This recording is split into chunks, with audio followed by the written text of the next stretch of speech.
Welcome, everybody. I'm really excited that you're able to join us today, and I value your time very much. I'd like to invite you to become a follower and supporter of the Growing Band Director podcast.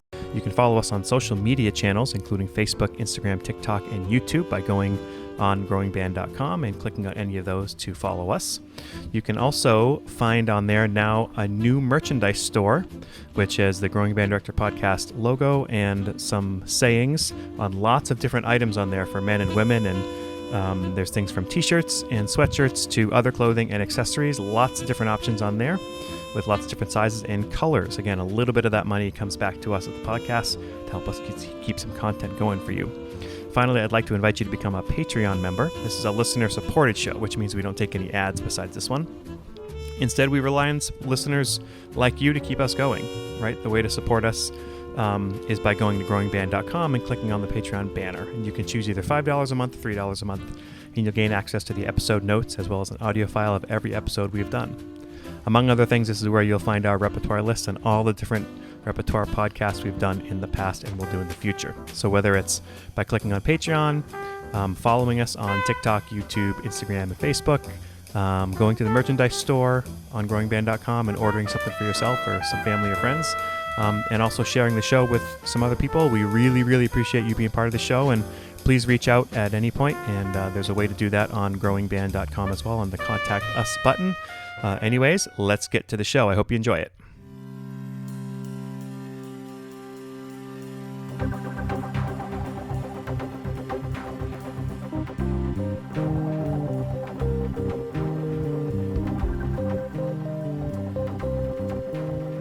Hey there, everybody, and welcome back to the Growing Band Director podcast. My name is Kyle Smith, and joining me is my friend and colleague, Jeff Smith.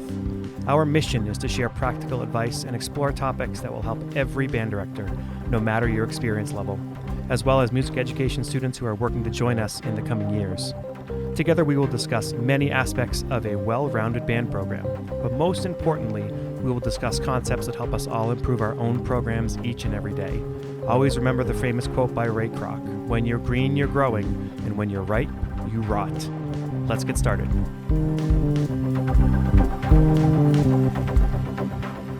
Happy to be back with everybody to the Growing Band Director podcast. This is Jeff Smith and Kyle Smith.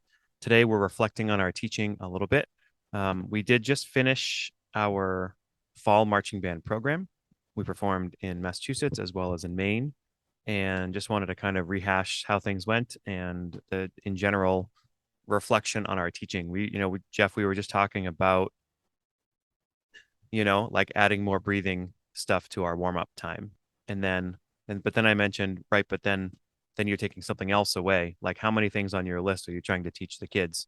And then what can you actually do? And it always feels to me like I'm a juggler, right? I'm trying to add more breathing, but then there's going to be less scale work, and then there's going to be less chorale work, and then there's going to be, well, we can't warm up for half the class, because you do have to perform music, and teaching comprehensive music skills and the listening and the copying and call and response and like all the things, right? Right. So I think this just reflection of our teaching is really the main point of this podcast, right? That every day when you go home, we don't want to just kick ourselves, acknowledge when you're doing something really well, but what needs to change? What can you do differently next time? What did John Mastriani say? I'm in my 40th first year of teaching, or something like that. Right. And we're always reflecting on what we're doing. Are we doing enough of this? Are we doing too much of that? And changing things every year to improve.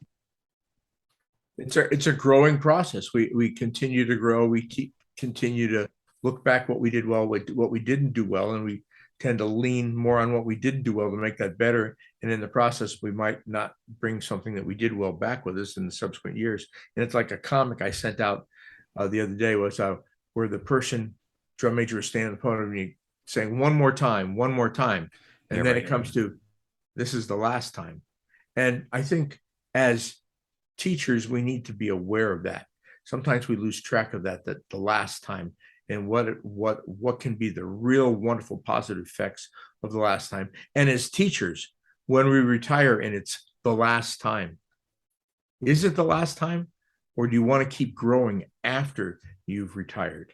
And that's a choice you make as an educator. I remember, about 10 years ago when Crystal and I went down to Fairfax County and hung out with Linda Gammon, and her focus on tone sort of inspired us, and we came home and started focusing more on tone than rhythm. We're more in the tone camp than the rhythm camp.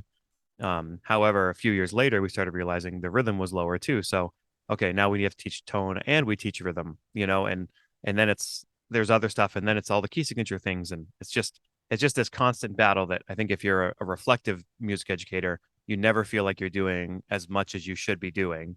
However, if you feel that way, you're probably doing everything you can. Right. And Is it's that the accurate? a balance in rehearsal, how you can sometimes maybe you're not going to touch on things as thoroughly, but if you can keep it as a constant reminder for the kids to keep thinking about, it floats things along. And then some days you're going to focus on one thing and just do a reminder. The others, another day, you're going to focus on something else and just do the reminders. Yeah. So as we got into the design process for our fall show this year, we wanted to do a show we entitled Oasis. And we sort of envision our marching arts program to be one third wind players, one third percussion, and one third color guard. We're kind of gone with the old days, right, Jeff? At least here, where it's 90% horn players, 5% color guard, 5% percussion. It's really more an equal partnership now. Yes. Um, and we had a strong handful of senior guard members. So can you talk a little bit about how we decided to design the show around our strengths as seniors? Well, we looked at our seniors, particular guard, and we said, if we had to pick the music that would reflect their strengths and a topic, and we thought about all the different areas we could go, and we decided to go the Middle Eastern style music, arabesque and stuff like that. And we then went on and said, well, how can we get them to be more of a focal point? Because they were wonderful on weapon and they were wonderful on flag. And that correlates to a strong percussion section and a strong wind section. So we decided, well, let's come up with an evil vizier coming into an oasis with a group of ladies that were his servants, and followed by a slave or that's the wrong term, a prisoner that he had taken and brought him along. And so the focal point became the vizier, the prisoner, and the lead dancer of the group of girls. Mm-hmm. And the love relationship or the love triangle that occurred where the vizier loved the girl, but the prisoners started having romantic feelings for the girl. And in the end, the battle between the vizier and the prisoner overcomes the vizier, prisoner and the girl become together. And we carried that in our preamble to the show and our postlude to the show, so that it was a common thread that went through the show. And I gotta say, the way we started our show was super cool. We had that conga rhythm that happened, and we just played that up. And then we had a judge early in the season saying, you should get the audience to clap along with that, right? Yeah. And none of us in the staff thought of that, but we said, you know what? A judge is telling us this. We should try that. And it was an instant hit. It was like automatic buy-in. And then we could tell if the audience on what am I trying to say? On a specific date was able to keep time or not, because we had a couple that were not. But that willingness to listen to a judge and say, oh, let's try that went a long way in helping set up the entire show. Yes, it did. And what it did is bring up the concept that here is this person, the vizier and his court, coming into the oasis, which was a happy place. But as soon as the vizier entered, the whole mood changed to the show, to where everybody knew that the vizier was not a kind person. And they showed the fear and bowing to the vizier because they knew they had to pay homage to him and pay taxes to him, of course. And then the show progressed from there. And then as we went along, we said, well, there needs to be a fanfare here. So then we said, well, we thought we could get some herald trumpets, borrow some herald trumpets. Well, I don't have a fanfare of herald trumpets as the vizier comes in to the oasis. So we got the herald trumpets and got that. And that would have been a dead end if we didn't have a strong trumpet section. We knew this year our trumpet section had improved, so we could do that, right? It wasn't a dead end. We were able to follow that. And then we had worked real hard with our flutes and clarinets. And we said, okay, so let's then change the focal point. Once the vizier's in and the kids are all there with the guard, let's change focus to the flutes and clarinets playing the main theme or the melody that permeated the show. Yeah. And then we progressed from there, and we moved along, and we said, okay, we need a big moment where there's an interaction of the guard with the horn line. So we took this section from The Wind and the Lion and had the kids on double swing flags, and our Jess found these fantastic used flags on Facebook, and we had these beautiful LeMay flags, huge, that worked perfectly. And then we said, okay, there's got to be a battle. Yep. And then you came up with the idea for the song Allegro Barbaro by Bella Right. Bartok. And if anybody hasn't done, there is a great concert band arrangement. I hope I don't screw it up. I think it's Tom Wallace, who's a great arranger. The Bella Bartok Allegro Barbaro is a great piece of music. And it worked out great as a battle. It just, the way it was arranged and everything, it just worked out for a great battle scene. And it concluded with the vanquishing of the vizier by the prisoner. And then we said, okay, now we got to figure out how we can bring this to an end.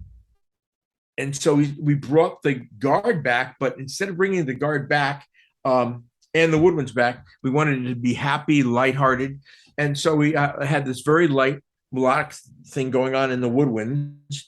And then we put the whole guard on rifle, and for two purposes. One, to feature our seniors who are outstanding, but also to train all of our younger kids to become rifles for the future so they can manipulate weapons. And our guard instructor did a phenomenal job of staging them. And there were a few that could do a little bit of work, but if they did the whole section, it was too much for them. So she gave them other things to do with body. And then we progressed. I just want to pause there, because the development of those kids, they now have some skills, and they'll also do some stuff in winter as well, so that next year they're not going to be brand new to it. You know, we did the same thing with some of our wind soloists. One thing we get credit for, I think, in our show design is that we use a lot of chamber ensembles. We used a mellophone and trumpet duet. We used a quartet of two flugelhorns, French horn, and trombone. And then we also had a duet of clarinet and mellophone. And it's really easy for people to take their one best player and give them 9 solos. But we really believe in trying to develop some other kids. So, you know, we had some kids get a chance to solo who had never done that before. And one of these kids in particular, too, is working on steady beat and was able to then, you know, work on steady beat through the tambourine at the beginning of the song, too, right? At the beginning of the production. And it was just a way for us to kind of develop the kids' skills through the marching band show, and always thinking about developing every kid, not just what do we have that's good and let's just ride that, trying to develop all the skills so that when our stronger kids leave next year, we have developed and grown all the other kids as well. Yeah. And then, so when we brought to the conclusion, we said, well, we'd like to feature the drum line for a little while. So we brought them, but we staged them up on a platform twice in 2 different places. And that got some focal point for them. And then we brought the show to a happy ending with a good conclusion. But I think the thing that draws the whole show together is our front ensemble writer, who writes a fabulous book, but with a great soundscape that goes with it. And he's very careful not to quote too much of what the horns play, but to write a soundtrack in and to itself for the show. And he's wonderful. If anybody's looking for a front ensemble writer, hit me up on growingband.com, send us a message, and I will put you in touch with him. He's fantastic. Yeah, he is the best. And I think based on what we talked about a few minutes ago, we hit on a lot of the things we needed to grow on and improve upon. And as the season went on, we weren't needing to focus on other things, and we were able to focus on new things and bring the kids together. And, you know, it comes to the like I said before, there's the little thing of the person, one more time. And then this is the last run through, the last time. Mm-hmm. And you could see the angst, but the joy in the kids' faces to say, hey, let's think back where we were in band camp, where that right foot or left foot wouldn't even work. And now we're able to do this whole show and consistently do it. And I'll go back to 2 of our younger gentlemen that were, I think they're freshmen, and they had a time problem, severe time problem, to the point where for our audience, jumping jacks were a problem.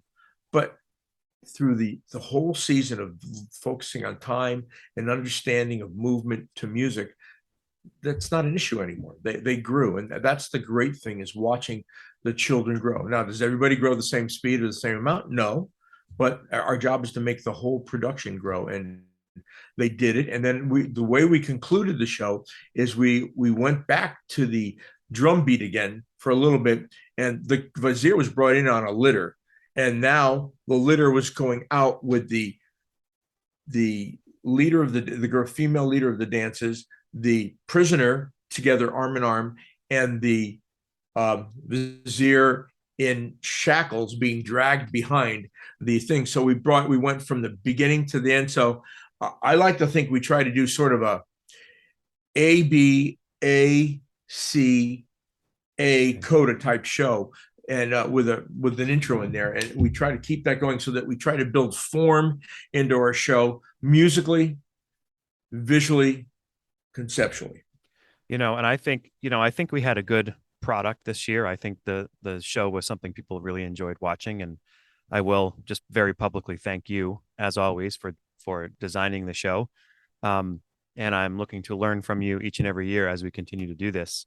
But I will mention, there's a lot of people who say that they have young bands, and I'm not going to lie, we have a young band. We've all been through all the things, and we didn't have a particularly large senior class. We had 2 horn players who were seniors. I think we had 4 percussionists and some guard members. We don't have a big senior class, but our consistent development each year of all the kids. I'm not saying it doesn't exist where you get a young band. Of course, you get young bands, but can you make your young band not sound like a young band, right? If you're going to be weak in trumpet, stop writing 3 trumpet parts or even 2 trumpet parts. Go to 1 trumpet part. Go to 1 trombone part. Find an arranger, if you can't do it yourself, that's going to make you sound good at whatever level your kids are at. I think that's a boat that some people miss sometimes, and people think that certain programs always have an older band, and it's just, no, they just find a way to get their younger band to really be successful as best as possible.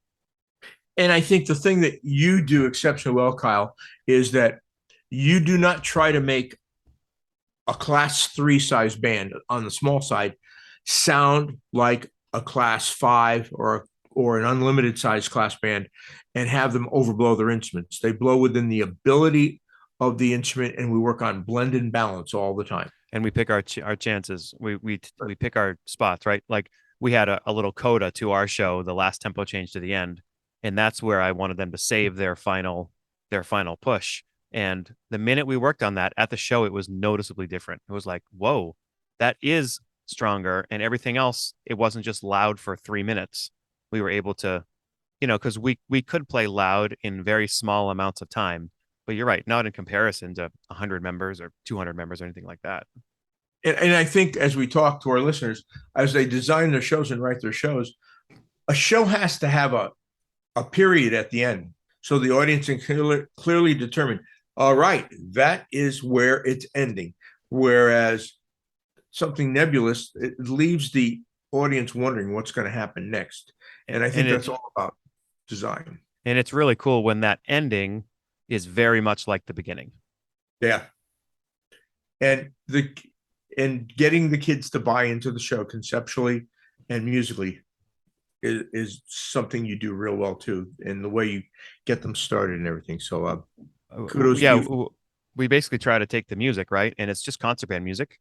I don't mean just, but we're just doing more concert band music, and we're just having to do it outside. So the memorization piece is a big thing, and the movement is a big thing, but it's still within there. We program for it just like we would for any of the other bands. 2 things I wanted to mention. One is a promotion video, right? If you have a season coming up, we promoted this show as good versus evil with some, we had the Arabian visuals going on and some texts about, who's going to win out for love or evil or things like that. And that sort of made a suspense and helped some kids buy into it a little bit. But there was another thing I was going to say and I forgot it. Shoot. You'll remember. But and the other thing is that we use a few props, but we instead of repainting them, we've gone a new way, and that is we use a company in California that prints us vinyl covers that go to our props. So all we have to do is screw them on and unscrew them, so that we can reuse things as years go on, instead of reinventing the wheel every year with new materials and building and all that stuff, where it drives you crazy. And we definitely don't have the budget that a lot of groups use where they're spending tons of money. I mean, we could do that, but it's just not feasible if we want to continue to buy upright basses and other Barry Saxes and have a good concert program and a strong jazz program and all that stuff. We're not going to spend all of our money on props. And I'm sorry. I think the one thing that you do real well is that you strive for a wind ensemble sound on the field. Yep.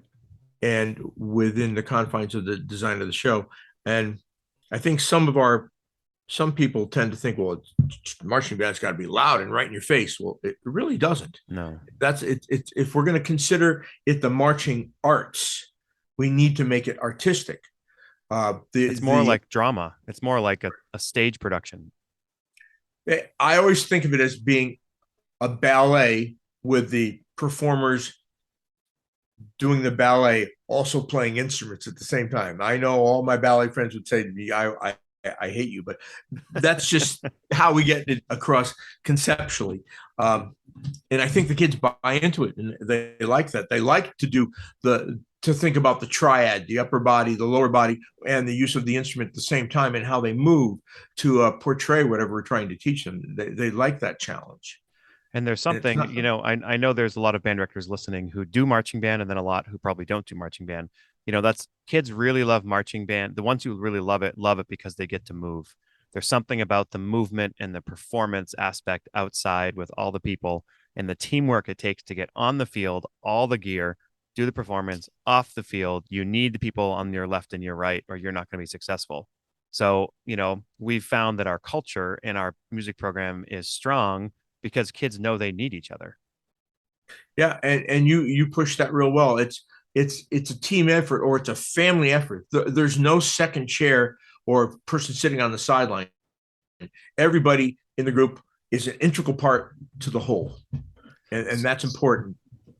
So as we plan for our future, I mean, we're not going to go through and tell everybody right now all of our strengths and weaknesses, because to be honest, we don't really know all of them, because this year has yet to develop. However, hopefully every band director could think towards next fall, and you should be able to think about who are your strong players, who are your strong performers, where the weak section is going to be, where the strong section is going to be, both in your marching band and your jazz ensemble and your wind ensemble and all the things, right? If you're lucky enough to know who's in 8th grade and who could potentially be coming up, whether that's one school or multiple schools. And I know in some districts that's a completely others topic, because they don't know who they're going to get in any way. So I feel for those people. But for the people who are able to have an idea, my band next year is basically our 11th through 8th graders right now.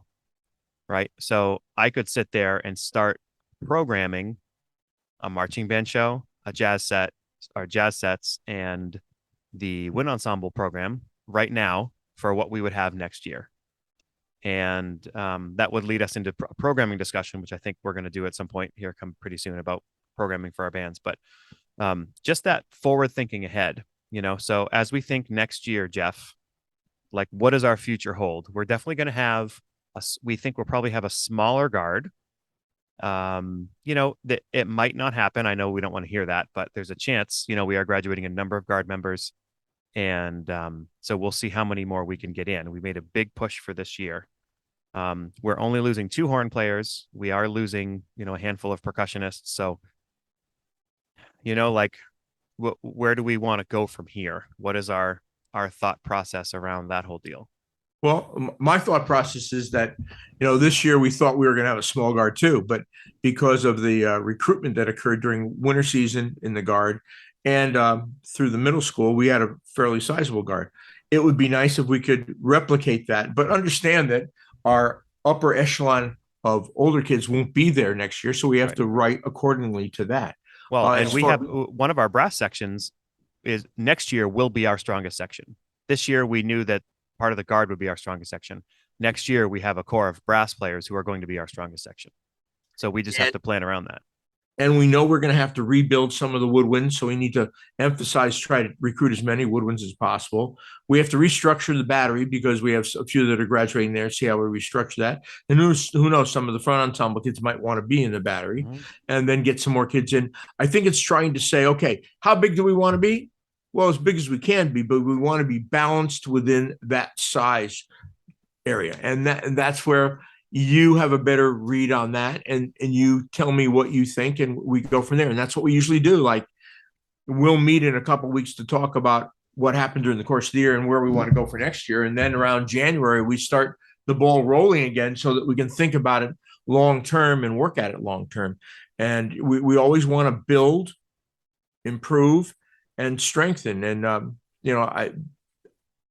I think we could probably have the same size guard, same size drum line as we had last year, and maybe build up a couple more horn players because we don't graduate as many from this year. But then we've got to always look at the backside. Okay, well, when next year comes, how many will graduate then? And then what do we have to do to rebuild? Oh, and that's the never-ending cycle of being a band director. It never ends. We're always recruiting, and we're always raising funds to try to keep things going. And that's just part of the gig we take on. And sometimes that it's a challenge, but at the other times it's quite fun to see where you thought you were going to be. And then you say, wow, this worked out a lot differently than I thought. And it worked out quite well. And I think this falls an example. We were very concerned about 2 years ago. We were very concerned about this year. We had talked about it. And in the end, it worked out a lot better than I think we ever had predicted.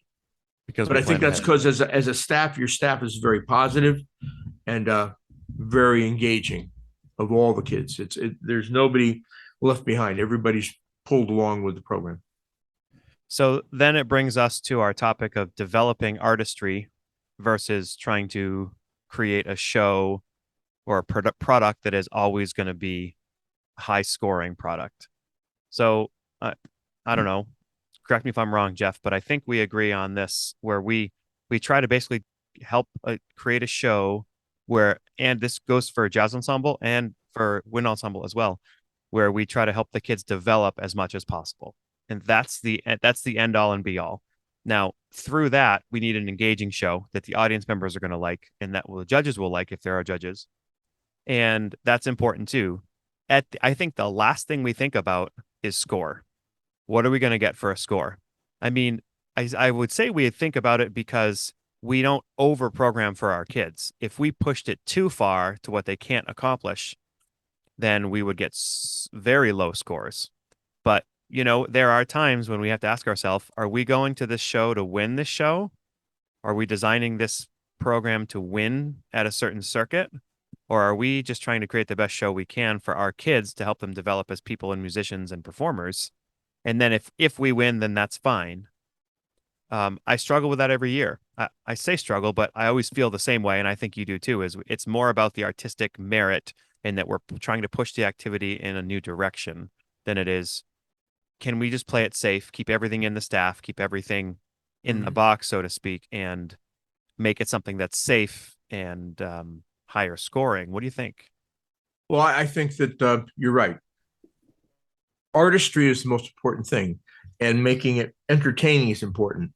I think what we do is you and I talk a lot about, what's going on in DCI, DCA, BOA, WEMBAC, and stuff like that, to see what the direction the activity is going. And we try to go that direction, clearly knowing that we can't do some of the things some of these groups have, but we can teach the concepts that are embedded in what they do and bring it together into a show that we like, and we think that the students will appreciate and want to perform. And I think that we, as a group, Westbrook tries to push the activity forward. What we did 10 years ago isn't what we're doing now. And in 10 years from now, it won't be what we're doing now. It'll be something different.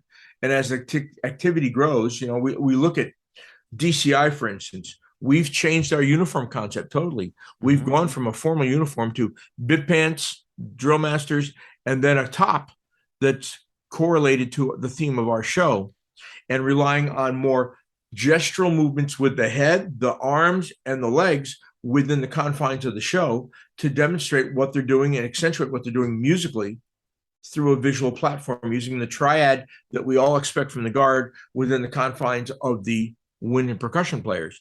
And even the front ensemble, which I'm so pleased with this year because we had a real young front ensemble, but they really got into putting the visual into what they were doing. And they did, some years we had to ask them to do that. This year we just said, you can do that. And then they were making up things all over the place. So it was great to see their creativity.